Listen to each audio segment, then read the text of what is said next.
নমস্কার, কেমন আছেন আপনারা সবাই? আশা করছি সকলে খুব ভালো আছেন, সুস্থ আছেন এবং আনন্দে আছেন। আমিও কিন্তু বেশ ভালো আছি। ওয়াচ অ্যান্ড এনজয়ের আরও একটি নতুন ব্লগে আপনাদের সকলকে অনেক স্বাগত। আচ্ছা, এটা হলো জামাই ষষ্ঠীর দুদিন পরেরই ব্লগ। তো ছেলেকে নিয়ে পাশের বাড়ি বোনের বাড়িতে গেছিলাম। তো বলছিল যে নিয়ে আসো একটু, ভাইকে নিয়ে একটু থাকবো আর কি। তো ছেলের সঙ্গে ছিল। আর রান্নাঘরে এসে দেখি ওদেরই রান্নাঘরে বোনেদের বাড়িতে যিনি এসেছিলেন আর কি, ওনাকে আমি আগের ব্লগে দেখালাম, জামাই ষষ্ঠীর ব্লগে। তো উনি ছিলেন, তো রান্না বান্না করছিলেন, চিংড়ি মাছের একটা রেসিপি রান্না করছিলেন, ঝাল দেওয়া এরকম কিছু, তো রাতে খাবে বলে। আর কিচেন চিমনিটার অবস্থা একটু খারাপ ছিল, কাকিমার বাড়িতে একটা ছোট দুর্ঘটনা ঘটতে ঘটতেও আর কি বেঁচে গেছিল। তো আমি জিজ্ঞেস করছিলাম যে চিমনিটা কেমন আছে, বললো ঠিকই আছে, কাজ করে। তো ছেলেকে একটু দেখিয়ে দিলাম এখানে। আর এটা হচ্ছে তার পরের দিনেরই ব্লগ। দিনটা ছিল শুক্রবার। তো মাকে আর ছেলেকে নিয়ে বেরিয়েছিলাম একটু, বাবা আমাদেরকে ছেড়ে দিয়ে গেল। ঠিক ঘুরতে নয়, একটা বিশেষ কারণেই মাকে আর ছেলেকে নিয়ে এসেছিলাম।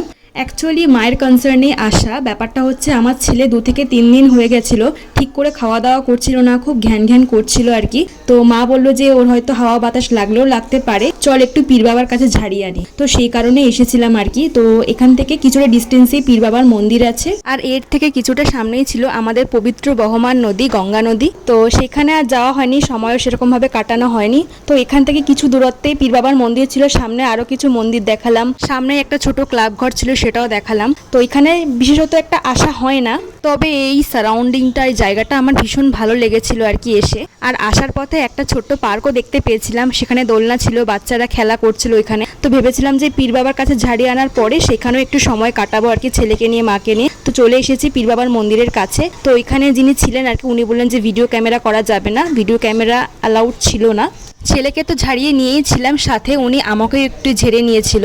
তো প্রয়োজন ছিল না, কিন্তু মনে হলো যে না, একটু ঝাড়িয়েই নিই, কি আছে। তো উনি ওখান থেকে প্রসাদ দিয়েছিল, ধূপের ছাই দিয়েছিল, যেটা বলেছিল যে স্নান করার পর প্রত্যেক দিন ছেলেকে কপালে মাথায় ঠেকিয়ে দিতে, একটু ঠোঁটে ঠেকিয়ে দিতে। আর বলেছিল আরও 2 শুক্রবার ছেলেকে নিয়ে আসতে। মানে মোট 3 শুক্রবার নিয়ে যেতে হয়, 1 শুক্রবার হয়ে গেছে, তো আরও 2 শুক্রবার নিয়ে যাব। তো চলে এসেছি ছেলেকে নিয়ে পার্কে। মা এখানে ওকে দোলনা চড়াচ্ছিল। আর এত বিভৎস পরিমাণে গরম ছিল যে টেকা মুশকিল হয়ে গেছিল, কিন্তু মাঝে মধ্যে একটু হাওয়া দিচ্ছিল বলে ভালোও লাগছিল সময় কাটাতে পার্কে।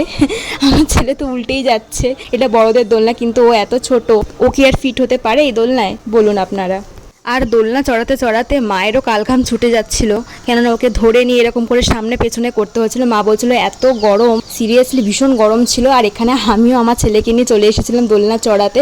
তো ওকে আমি এইভাবে দোলনা চড়াচ্ছি, দেখুন আমার ছেলে কিন্তু পড়ে যাচ্ছে না, ওকে আমি খুব শক্ত করে ধরে রেখেছি। আর সামনে পেছনে বারবার এগোচ্ছি আর পিছোচ্ছি, এরকমই করছিলাম যাতে ওর কমফোর্টেবল হয়, ও ঠিক করে দোলনাটা চড়তে পারে।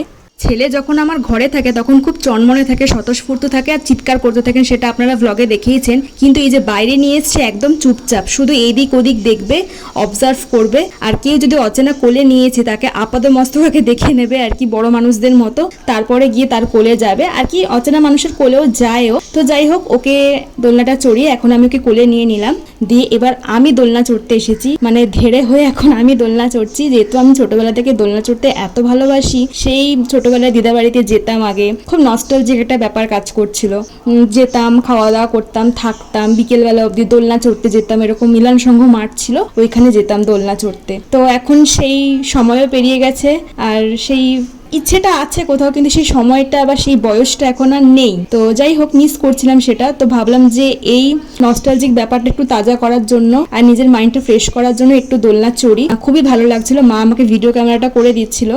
ফেলে আসার সময় তো আর কখনো ফিরে আসবে না, কিন্তু সেই যে অনুভূতিটা একটা আলাদা। তখনকার অনুভূতি যদি এখন আমি কিছু করার মাধ্যমে সেটা ফিল করি, তাহলে তাতে ক্ষতিটা কি? কোনো ক্ষতি নেই। নিজের সেই বাচপানাটা জাগিয়ে তোলাই যায়, সেই শৈশবটা জাগিয়ে তোলাই যায়। তো যাই হোক, বেশি কথা বলে ফেললাম। তো মা এখানে ছেলেকে নিয়ে দোলনা চড়ছিল আর কি, মায়েরও ইচ্ছা হলো যে একটু দোলনা চড়ি। নিজেরা দোলনা চড়িয়ে ছেলেকে দোলনা চড়িয়ে এখন আমরা বাড়ির পথে হাঁটা লাগালাম আর কি। খুব বেশিক্ষণ থাকিনি, কেননা এতটাই গরম ছিল। তাও গরমের মাঝখানে কোথাও একটা আনন্দ খুঁজে নিচ্ছিলাম, তৃপ্তি খুঁজে নিচ্ছিলাম। আর এই যে গাছটা এখন আপনাদেরকে দেখালাম, এটা ছিল আঁশ ফলের গাছ, মা ওটাই দেখছিল আর কি। ফলগুলো সেরকমভাবে একটা দেখাতে পারলাম না, তাও একটু জুম করে দেখালাম, চেষ্টা করলাম আর কি দেখানোর। তো এখন আমরা বাড়ির পথে রওনা দিচ্ছি। তো দেখুন গঙ্গার পাড়টা কত সুন্দর লাগছে সূর্যাস্তের সময়টা। আর 6 দিন পরেই তো মেলা ছিল, চিড়েকলার মেলা, অনেকেই আপনারা নাম শুনে থাকবেন। তো আমাদের বাড়ির সামনেই, মানে আমার তো এখন বাপের বাড়ি, তো তার সামনেই চিড়েকলার মেলাটা হয়। আর বহু বহু বছর ধরে চিড়েকলার মেলা হয়ে আসছে। তো মেলায় যাব আর সেখানকার ব্লগও শেয়ার করব কিরকম কি হয়। তো প্রথম দিন ভীষণ ভিড় হয়, আমি প্রথম দিনের কথা কেন বললাম সেটার একটা বিশেষ কারণ আছে, এর একটা বিশেষত্ব আছে, সেটা আমি পরে মেলার কোনো একটা ভ্লগে শেয়ার করব। যেতে পারলে হয়তো সেই দৃশ্যটা দেখালে খুবই নিজেকে ধন্য মনে হতো, কিন্তু সেটা পারবো না যেহেতু ছেলে ছোট, তো যেতে তো পারবো না। তো মা একটা কথাই বলছিল, কি কথা বলছিল সেটা আমার এখন এই মুহূর্তে মনে পড়ছে না। মায়ের সঙ্গে কথা বলতে বলতে চলে এলাম লোকনাথ বাবার মন্দিরের সামনে। মা এখানে প্রণামী দিল, একটু পুজো করে নিল আর কি, আর ঠাকুরকে প্রণাম করে নিল। আমি একটু পরে প্রণাম করে নিয়েছিলাম, সেটা ক্যামেরা বন্দি করা হয়নি। তো পুজো দিয়ে পরে আমরা দোকান থেকে সিঙ্গারা নিয়ে বাড়ি চলে এসেছিলাম, সেটা আর ভিডিও করা হয়নি যে সিঙ্গারাটা নিয়েছিলাম, যেহেতু ছেলে আমার কোলে ছিল। লোকনাথ বাবার যে ছোট মন্দিরটায় গেছিলাম, লোকনাথ বাবাকে ক্যাপচার করেছিলাম, কিন্তু সেটা আমি আর দেখাতে পারলাম না, কেননা আমার ফোন কয়েকদিন ধরে কয়েক মাস ধরে বেশ প্রবলেম করছিল, তার জন্য ফুটেজটা সেভাবে ওঠেনি, তো দেখাতে পারলাম না। 6:15 মতো বাজে, তখন চলে এসেছিলাম বাড়িতে, আর ফেরার পথে কয়েকটা সিঙ্গারা নিয়েছিলাম, সেটাই আপনাদেরকে একটুখানি দেখালাম। আর রাত্রের দিকে, রাত্রে না, ঠিক সন্ধ্যেবেলায় 7টা থেকে 7:30টার দিকে মা একটু ম্যাগি করেছিল। তো আমি যেহেতু এখন একটু ওয়েট লসের মধ্যে দিয়ে আছি, তাই সেরকম একটা খাই না, খুব কন্ট্রোল করে খাই। দেখুন আমি কতটুকু খাচ্ছি, তো এইটুকু ম্যাগি খেয়েই নিয়েছিলাম আর কি। যাই হোক, আর রাত্রেবেলায় বাবা আবার গেছিল একটা জায়গায় আর কি, তো সেখানে পিকনিক মতো ছিল, এখানে মাংস দিয়েছে, ভাত দিয়েছে, তো বাবা খেয়ে নিয়েছিল, ভাই ওখানে খেয়ে দিয়ে আবার বডি দেখাচ্ছিল। তো এই ছিল চিকেন কষা, যেটার মধ্যে ছিল পুরো মাটনের ফ্লেভার, আই থিঙ্ক মাটনের চর্বি টর্বি দেওয়া ছিল। আর ওইদিকে ছিল ডিমের ঝোল, যেটা আমি রান্না করেছিলাম আলু দিয়ে। তো গরম গরম ভাতও দিয়ে দিয়েছিল। তো ওই দিনকে খাওয়া দাওয়া করার পরের দিনকে ভিডিওটা করছি। ডাক্তারখানায় নিয়ে গেছিলাম ছেলেকে, ছেলের আর কি ওয়েটটা খুব কম আর কি, তো ভেবেছিলাম ও হয়তো আন্ডার ওয়েট আছে, ওকে ডাক্তার দেখানো দরকার। তো ডাক্তার দেখানোর পর ডাক্তার এই জিনিসটাই দিল আর কি খাওয়ানোর জন্য, সেরেল্যাকের বদলে। তো বোন বেবি এটাই দিয়েছিল, এটা খাওয়ালে নাকি ছেলের ওয়েটটা একটু বাড়বে। 500 গ্রাম কম আছে, 7.5 কেজি হওয়ার কথা 8 মাসে, তো কম আছে। আর ওইখানে ভাই আমার ছেলের যে অন্নপ্রাশনের ভিডিও শ্যুট হয়েছিল সেটাই এডিট করছিল, এতদিন পর এডিটে বসেছে ভাবছেন। দুপুরবেলা চলে এসেছি, খাওয়া দাওয়া করে আর কি ছেলেকে নিয়ে সময় কাটাচ্ছিলাম। বাবা ওকে ঠাকুরমশাই সাজাচ্ছিল, গামছা পরিয়ে বলছে ছোট ঠাকুরমশাই। আচ্ছা আপনারাই বলুন, আপনারা কি এত কিউট আর ছোট ঠাকুরমশাই কোথাও দেখেছেন? কোথাও যদি দেখে থাকেন তাহলে কিন্তু অবশ্যই আমাকে কমেন্ট বক্সে কমেন্ট করে জানাবেন। অ্যাকচুয়ালি প্রত্যেকের ঘরেই হয়তো এরকম ছোট ছোট কিউট ঠাকুরমশাই বা কিউট বেবি আছে, যার যার কাছে তার বেবি কিউট। আমি মনে করি শুধু আমার বেবি না, সবার বেবি কিউট। বেবি মানেই হচ্ছে কিউটের ডিব্বা। যাই হোক, এখানে ছেলে খেলছিল, রাত্রেবেলার সময় ছিল, ভাই ছিল, বাবা ছিল। তো যেই আমাকে দেখেছে আমি ফ্ল্যাশ জ্বালিয়ে ভিডিও করছি, অমনি ছেলে আমার কাছে এসে গুতোগুতি শুরু করে দিয়েছে আর কি, কোলে উঠবে বলে। তো সকালবেলার ভিডিও আবার শুরু করলাম পরের দিন থেকে। মা একটু ইপ্পি রান্না করেছিল, আর ওখানে চিংড়ি মাছ বাচ্ছিল। ভূতের গল্প শুনতে শুনতে আর কি, পডকাস্টগুলো যে হয় ভৌতিক পডকাস্ট, সেগুলো শুনতে শুনতে তো মা আমাকে একটু ম্যাগি দিয়ে দিল, আমি খেয়ে নিলাম। মাও ম্যাগি খেয়েছিল, তো খেয়ে চলে গেল রান্নার কাজে। পুঁই শাক হবে আর কি, সবজিপাতি দেখে মনে হলো পুঁই শাকের একটা চচ্চড়ি হবে, আলু বেগুন কুমড়ো টুমড়ো দিয়ে, আর পুঁই শাকের ডাটা দিয়ে চিংড়ি মাছ দিয়ে আলু দিয়ে একটা ঝাল করবে মা, ওটা খেতে কিন্তু দুর্ধর্ষ লাগে। আর ওখানে ছেলের জন্য কই মাছ ছিল, তো ছেলের জন্য মা আজকে কই মাছ একটু ভেজে দেবে। আমি একটু চলে এলাম জানলার কাছে, বোধহয় বৃষ্টি হতে পারে, কেননা বেশ কয়েকদিন ধরে যা গরম পড়েছে, সত্যি বৃষ্টি হওয়াটা ভীষণভাবে দরকার, ভীষণভাবে প্রয়োজন আর কি। গাছপালাগুলো শুকিয়ে যাচ্ছে আর মানুষ অসুস্থ হয়ে যাচ্ছে। আর আগে এই পুকুরটাতে কত মাছ থাকতো, কিন্তু কি অবস্থা এখন দেখুন। পুকুরটা একবার মাঝখানে পরিষ্কার করার জন্য লোক এসেছিল, কিন্তু একটু পরিষ্কার করার পরে চলে গিয়েছিল, তারপরে আর কেউই আসেনি। যাই হোক, মা রান্না করছিল একটা অন্য রকমের রেসিপি, যেটা কিন্তু আমাদের গ্রামে তৈরি করা হয় চিংড়ি মাছ দিয়ে। পুঁই শাকের যে ডাটা হয়, পুঁই ডাটা আলু দিয়ে সর্ষে দিয়ে ঝাল দেখুন। আর মা ওখানে ছেলের কই মাছটা বাচ্ছিল, ওকে খাইয়ে দেবে একেবারে সবজি ভাতের সঙ্গে মাছটা পেস্ট করে। যাই হোক, মা ওখানে ছেলের খাবারটা রেডি করছিল, আর আমাকে বললো একটু নাড়াচাড়া করে নিতে, আর আলুটা সেদ্ধ হয়েছে কিনা সেটা চেক করতে। দেখুন চিংড়ি মাছগুলো বেশ বড় বড় চিংড়ি মাছ ছিল, আর খেতে কিন্তু এটা বেশ স্বাদেরই হয়। আমি ভালো করেই চেক করলাম, আলু সেদ্ধ হয়ে গেছিলো। তো গ্যাসটা এখন অফ করে ঢাকা দিয়ে দিলাম। মা এখানে আমাদের ভাতও বেড়ে দিয়েছিল, আর আমার ভীষণ খিদে পেয়ে গেছিলো। তো এটা হচ্ছে আমার ভাত, আর প্রথম যে থালাটা ছিল ওটা ছিল ভাইয়ের। মা আজকে 2 রকমের রান্না করেছিল, দুটোই আর কি গ্রামীণ রান্না। তো এই রান্নাটাই ছিল হচ্ছে পুঁই শাক, আলু, কুমড়ো, আর পুঁই শাকের ডাটা, পুঁই ডাটা যেগুলো হয়, আর ছিল মাছের মাথা, চিংড়ি মাছের মাথা। দেখুন, যেহেতু খুব খিদে পেয়ে গেছিলো, তার জন্য মা রান্না হওয়ার পরে গরম গরম আমাদেরকে খেতে দিয়ে দিয়েছিল।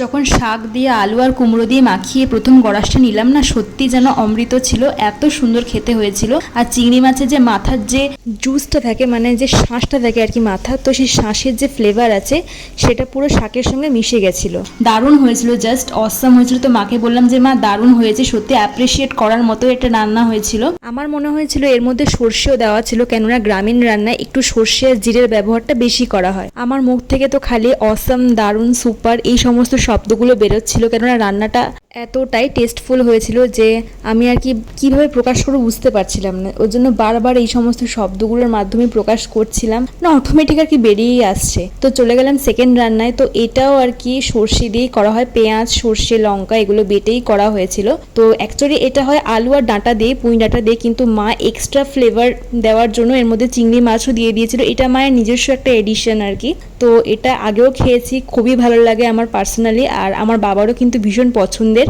আপনারা কজন এইভাবে চিংড়ি, পুঁই ডাঁটা আর আলু দিয়ে এরকম সর্ষে দিয়ে মাখা মাখা ঝাল করে বাড়িতে খেয়েছেন সেটা কিন্তু কমেন্ট করে জানাবেন অবশ্যই। দুটো রান্না দিয়ে আজকের লাঞ্চটা ফাটাফাটি জমে গিয়েছিল। তো যাই হোক, খাওয়া দাওয়া করে নিয়েছিলাম, চলে গেলাম দুপুরবেলাকার ভিডিওতে। এখানে আমার ছেলের কেরামতিটা খালি দেখুন। ঠিক কেরামতি নয়, মানে পজিশনটাই এমন, আমার ভাইয়ের যে থাইটা আছে আর যে কোলবালিশটা আছে ওর মাঝখানে আমার ছেলে এমনভাবে ফেসে গেছে, মানে ও উঠতে পারছে না। শত আপ্রাণ চেষ্টা করেও ও পারছে না আর কি, কিন্তু চেষ্টাটা প্রচুর করছে। শেষে না পেরে আর কি কান্নাকাটি শুরু করে দিয়েছিল, বলছিল প্লিজ হেল্প মি, আমাকে এখান থেকে উদ্ধার করো কেউ, এরকম একটা ব্যাপার। তো ভাই ওখানে ঘুমের ভান করেছিল ইচ্ছা করে, আর এত দুষ্টু হয়েছে সিরিয়াসলি। আমি তো মনে করছিলাম তুই এভাবেই থাক, তুই নাই ওঠ আর একটু দুষ্টামিটা কমও কর। তো আমি এখানে হেসে গড়াগড়ি যাচ্ছিলাম। তো আমাজন থেকে একটা পার্সেল চলে এসেছিল, তো সেটাই ভাই আনবক্সিং করছিল। তো কি এসছে সেটাই এখন ভাই আনবক্সিং করে আপনাদেরকে দেখাচ্ছে। গেস করুন তো এটা কি। অ্যাকচুয়ালি এটা হচ্ছে একটা ওয়েট মেশিন। এখন তো আমি ওয়েট লস করছি, তো মনে হলো যে আমার কেন, বাড়ির প্রত্যেকটা মেম্বারের জন্য এটা দরকার। মাঝে মাঝে নিজের ওয়েটটাও চেক করতে পারবে, তাহলে একটুখানি খাওয়া কন্ট্রোল করলো, একটু এক্সারসাইজের মধ্যে থাকলো, এরকম আর কি। তো ভাই ফার্স্ট ওয়েট করলো, তোর ওয়েটটা অনেকটাই ছিল, 69 কেজি ওয়েট ছিল, যেটাও ভাবতেও পারেনি। এবারও বলছে আমি জিম করব, এটা করব, খাওয়া কন্ট্রোল করব। তো যাই হোক, এটা একটা অ্যাওয়ারনেস আর কি। ছেলের এখানে 6.5 কেজি ওয়েট দেখালো, কিন্তু অ্যাকচুয়ালি ডাক্তারখানা গিয়েও 7 কেজি ওয়েটই হয়েছিল। বিকেলবেলায় চলে এসেছিল আমাদের পাশে বাড়ি এক কাকিমা, ও আমাকে থ্রেডিং করতে এসেছিল অ্যাকচুয়ালি, আর আমার থেকে একটু এডিটিংও শিখছিল, যে কিভাবে কি এডিটিং করে একটু শিখিয়ে দাও। আর আইব্রোটাও কিন্তু আমার বেশ ভালোই করেছিল। যাই হোক, ব্লগটা এত পর্যন্তই রাখছি। যদি আপনাদের ব্লগটা ভালো লাগে তাহলে অবশ্যই কিন্তু আমার চ্যানেলটিকে সাবস্ক্রাইব করবেন। পুরো ব্লগটা দেখার পরে কেমন লাগলো সেটা কমেন্ট করে জানাবেন, আর লাইক করতে কিন্তু একদম ভুলবেন না। সবাই খুব ভালো থাকবেন, সুস্থ থাকবেন, দেখা হবে পরবর্তী কোনো ভিডিওতে। টাটা।